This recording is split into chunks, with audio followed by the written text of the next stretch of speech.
ଆମର ଓଡ଼ିଶା ରାଜ୍ୟ ସରକାର ଏବଂ ମାନ୍ୟବର ପୁଲିସ ଡିଜିଙ୍କର ନିର୍ଦ୍ଦେଶ କ୍ରମେ 13 ଫେବୃଆରୀରୁ 27 ଫେବୃଆରୀ ପର୍ଯ୍ୟନ୍ତ ଆମେ ଗୋଟେ ସ୍ପେଶାଲ ଡ୍ରାଇଭ୍ କରୁଛୁ ଯାହାର ନାଁ ସାଇବର କବଚ।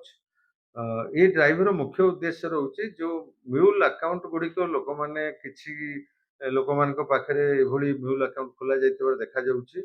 ସେ ଆକାଉଣ୍ଟ ଗୁଡ଼ିକୁ ଆମେ ଭେରିଫାଏ କରିବା ଏବଂ ସେ ମ୍ୟୁଲ୍ ଆକାଉଣ୍ଟ ହୋଲ୍ଡର ଯୋଉମାନେ ତାଙ୍କୁ ଭେରିଫାଏ କରିବା। ଏହି କ୍ରମରେ ଆମ ଜିଲ୍ଲାରେ ପ୍ରାୟ 49ଟି ଏଭଳି ମ୍ୟୁଲ୍ ଆକାଉଣ୍ଟ ଥିବାର ଆମ ନଜରକୁ ଆସିଛି।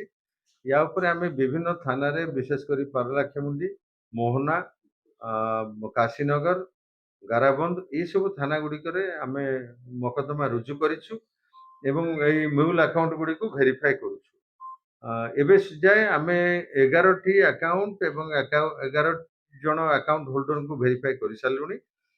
ସେଇ 11ଟି ଆକାଉଣ୍ଟରେ ଆମେ ଏବେ ଦେଖିବାକୁ ପାଇଛୁ ଯେ 4,15,000ରୁ ଉର୍ଦ୍ଧ୍ୱ ଟଙ୍କା ଡିପୋଜିଟ୍ ରହିଛି। ଆକ୍ସନ୍ ସ୍ୱରୂପ ଆମେ ସେଇ ଆକାଉଣ୍ଟ ଗୁଡ଼ିକରେ ଥିବା ଆମାଉଣ୍ଟ ସମ୍ପୂର୍ଣ୍ଣ 4,15,000 ଟଙ୍କାକୁ ଆମେ ଫ୍ରିଜ୍ କରିଛୁ ଏବଂ ସେ 11 ଜଣ ଯୋଉ ମ୍ୟୁଲ୍ ଆକାଉଣ୍ଟ ହୋଲ୍ଡର ଅଛନ୍ତି ତାଙ୍କ ବିରୁଦ୍ଧରେ ମଧ୍ୟ କାର୍ଯ୍ୟାନୁଷ୍ଠାନ ନିଆଯାଇଛି। ସେମାନଙ୍କୁ ଯେହେତୁ ଆଇନର ବ୍ୟବସ୍ଥା ଅନୁସାରେ 7 ବର୍ଷରୁ କମ୍ ସଜା ଥିବାରୁ ଆମେ ସେମାନଙ୍କୁ ନୋଟିସ୍ ସର୍ଭ କରିଛୁ। ବଳକା ଯୋଉ ରହିଗଲା ଆଉ 38 ଗୋଟି ଆକାଉଣ୍ଟକୁ ଆମର କେତେଗୁଡ଼ିଏ ଟିମ୍ କରାଯାଇଛି ଯୋଉ ଟିମ୍ କି ରେଡିଂ ଟିମ୍ ରହିଛନ୍ତି, ଇନଭେଷ୍ଟିଗେସନ ଟିମ୍ ରହିଛନ୍ତି, କୋର୍ ଟିମ୍ ଗୋଟିଏ ରହିଛି ମୋ ସହିତ। ଏ ସମସ୍ତେ କାମରେ ଲାଗିଛନ୍ତି। ଆମେ ସମ୍ପୂର୍ଣ୍ଣ ଭାବରେ 27 ତାରିଖ ପୂର୍ବରୁ ଏ ସମସ୍ତ ଆକାଉଣ୍ଟ ଗୁଡ଼ିକୁ ଯାଞ୍ଚ କରିସାରିବୁ ଏବଂ ଆକାଉଣ୍ଟ ହୋଲ୍ଡରଙ୍କ ବିରୁଦ୍ଧରେ ଆଇନଗତ କାର୍ଯ୍ୟାନୁଷ୍ଠାନ ଗ୍ରହଣ କରିସାରିବୁ ଏବଂ ସେତେବେଳେ ଆମେ ଆପଣମାନଙ୍କୁ ପୁଣି ଥରେ ସୂଚନା ଦେଇପାରିବୁ, ସର୍ବଶେଷ ସୂଚନା ଦେଇପାରିବୁ ଯେ ଏଇ 49 ଆକାଉଣ୍ଟ ଉପରେ ଏବଂ ଆକାଉଣ୍ଟ ହୋଲ୍ଡର ମାନଙ୍କ ଉପରେ ଲାଷ୍ଟଲି ଆମେ କଣ ଆକ୍ସନ ନେଇଛୁ ଆମେ ଆପଣଙ୍କୁ ପୁଣି ଥରେ ପ୍ରେସ୍ ମିଟ୍ ଜରିଆରେ ଜଣାଇବୁ। ସାର୍ ଯଦି ଏଇ ବର୍ତ୍ତମାନ ଯୋଉ 10 ଆକାଉଣ୍ଟ ମିଳିଛି ଏବଂ ଯୋଉମାନଙ୍କୁ ମାନେ ଦୋଷୀ ସାବ୍ୟସ୍ତ ଦୋଷୀ ଭାବେ ଗ୍ରହଣ କରାଯାଇଛି ସେମାନେ ପୂର୍ବରୁ କିଛି ସାଇବର କ୍ରାଇମରେ ଇନଭଲ୍ଭ ଅଛନ୍ତି କିମ୍ବା କୌଣସି କେସ୍ ସହିତ ତାଙ୍କର ଲିଙ୍କ ଅଛି? ନାଇଁ, ଏବେ ସୁଦ୍ଧା ଆମେ ଯୋଉ 11ଟି ଆକାଉଣ୍ଟ ଭେରିଫାଇ କରିଛୁ ସେଇ 11ଟି ଆକାଉଣ୍ଟର ଆକାଉଣ୍ଟ ହୋଲ୍ଡର ମାନେ ସାଇବର କ୍ରାଇମରେ କେବେ ସଂଶ୍ଳିଷ୍ଟ ଥିବାର ନଜରକୁ ନାହାନ୍ତି।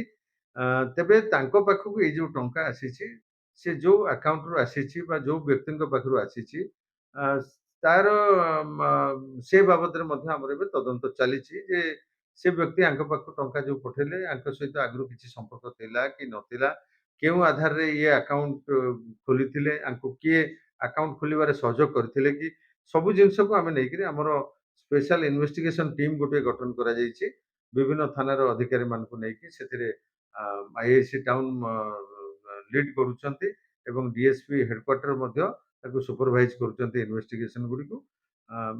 ତେବେ ଏବେ ଯାଏ ଆମକୁ ଯୋଉ 11ଟି ଆକାଉଣ୍ଟ ଆମେ ଭେରିଫାଏ କରିଛୁ ସେ ଆକାଉଣ୍ଟ ହୋଲ୍ଡର ମାନେ କେବେ ସାଇବର କ୍ରାଇମରେ ଥିବାର ସୂଚନା ନାହିଁ ଆମ ପାଖରେ। ପଇସା ପଠେଇଥିବା ଯୋଉ ପଠେଇଛନ୍ତି ତାଙ୍କ ପାଖରେ ପଇସା ପହଞ୍ଚିବ? ନିଶ୍ଚିତ ପହଞ୍ଚିବ। ସେଇଟା ହିଁ ତ ଆମର ଉଦ୍ଦେଶ୍ୟ ଯେ ଏ ଟଙ୍କା କୋଉ ବ୍ୟକ୍ତିଙ୍କ ପାଖରୁ ଆସିଥିଲା, ସେ କାହିଁକି ପଠେଇଥିଲେ ସେ ବାବଦରେ ଆମର ଜାଣିବାଟା ଆମ ପାଇଁ ନିହାତି ଜରୁରୀ ଅଛି।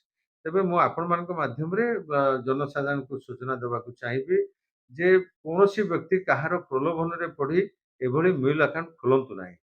ଖୋଲିବା ଦ୍ୱାରା ଏକ ପ୍ରକାର ସାଇବର କ୍ରାଇମକୁ ବଢାବା ଦେବେ ଏବଂ ଦ୍ୱିତୀୟରେ ନିଜେ ମଧ୍ୟ ଆଇନ ଅଦାଲତର ସମ୍ମୁଖୀନ ହେବାକୁ ତାଙ୍କୁ ପଡିବ। ବ୍ୟାଙ୍କ ସେକ୍ଟରରୁ ଯୋଉ ମ୍ୟୁଲ୍ ଆକାଉଣ୍ଟ ଖୋଲିବା ପାଇଁ ଯୋଉ ସ୍କୋପ୍ ଦିଆଯାଉଛି, ବ୍ୟାଙ୍କରେ ଯୋଉ ପ୍ରୋଭିଜନ ରଖିଦଉଛନ୍ତି ଆକାଉଣ୍ଟ ଖୋଲିବା ପାଇଁ, ସେ ପ୍ରୋଭିଜନକୁ ନେଇକି ବ୍ୟାଙ୍କ ବାଲାଙ୍କୁ ମଧ୍ୟ ସେଥିରେ ଏବେ ଯୋଉ ଇନଭେଷ୍ଟିଗେସନ ହଉଛି ସେଥିରେ ବ୍ୟାଙ୍କ ମଧ୍ୟ ଇନଭଲ୍ଭ ଅଛନ୍ତି। ବ୍ୟାଙ୍କ ଅଫିସର ମାନଙ୍କୁ ଆମେ ଇନଭଲ୍ଭ କରୁଛୁ ଆମ ସହିତ। ଆମର ବହୁତ ଜିନିଷ ଆମେ କ୍ୱେରି କରୁଛୁ, ସେ କ୍ୱେରିର ରିପ୍ଲାଏ ସେ ଦଉଛନ୍ତି। ତେଣୁ କୌଣସି ସମୟରେ କୌଣସି ଅଧିକାରୀଙ୍କର ଯଦି ଭୁଲ ଥିବ ଦେଖାଯିବ ତାହେଲେ ମଧ୍ୟ ତାଙ୍କ ବିରୁଦ୍ଧରେ ଆଇନଗତ କାର୍ଯ୍ୟାନୁଷ୍ଠାନ ନିଆଯିବ।